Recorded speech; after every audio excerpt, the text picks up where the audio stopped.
할렐루야, 묵상하는 여러분을 축복합니다. 오늘 말씀은 역대하 22장 1절에서 12절까지의 말씀입니다. 하나님의 역사는 멈추지 않는다라는 제목으로 묵상을 나누겠습니다. 여호람과 아달랴 사이에서 태어난 아하시야가 유다의 왕이 되었습니다.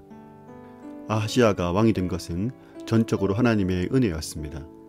왜냐하면 모든 형제들이 죽임을 당하는 상황 가운데 유일하게 생존한 사람이 바로 아하시야이기 때문입니다. 하나님은 당신 앞에 악을 행하였던 여호람의 모든 것을 다 멸하시면서도 유다의 왕위를 위해서 한 아들을 남겨두십니다. 그러나 아하시야는 그 은혜를 알지 못합니다.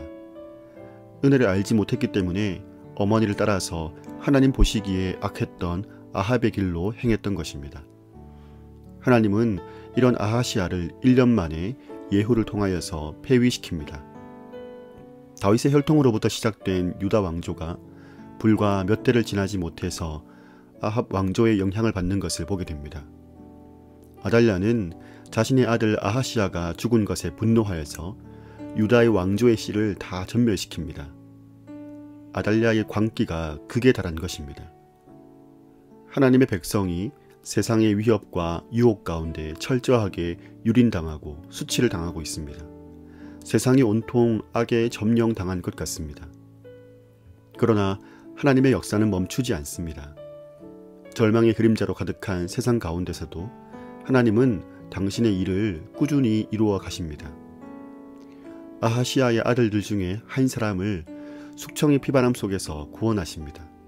그 아들이 바로 요아스인데요. 하나님은 요아스를 택하셔서 그를 보호하십니다.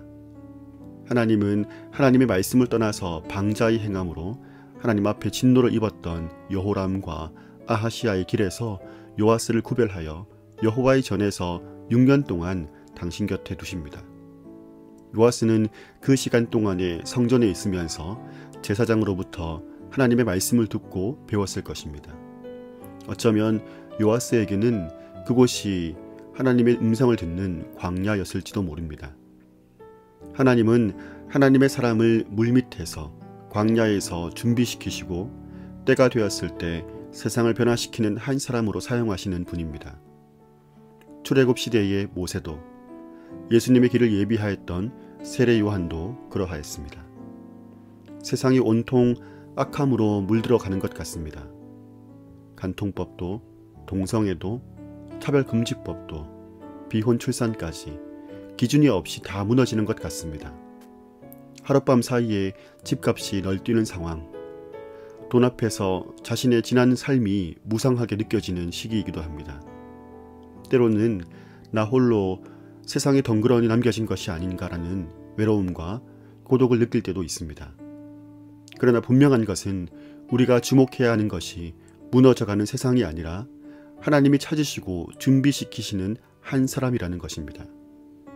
우리의 바람은 어느 찬양의 가사처럼 내가 그 사람 되길 간절히 주께 기도하는 것입니다.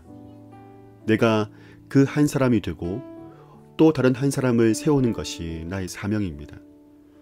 멈추지 않는 하나님의 나라의 역사, 그 역사에 어디 귀퉁이 한 줄이라도 쓰여지는 내 인생이 되기를 바라는 것입니다. 우리 삶의 터전에서 사방이 하나님을 대적하는 상황으로 둘러싸여 있다고 하더라도 오늘 이 하루 나라고 하는 한 사람을 택하셔서 구원하시고 인도하시는 하나님의 은혜에 감사하는 하루가 되기를 원합니다. 그리고 광야 같은 세상에서 하나님의 말씀을 통해 철저하게 하나님의 사람으로 준비되는 복된 날이 되길 바랍니다.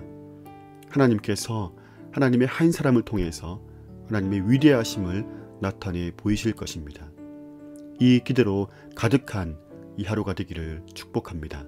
오늘도 묵상하는 여러분을 축복합니다.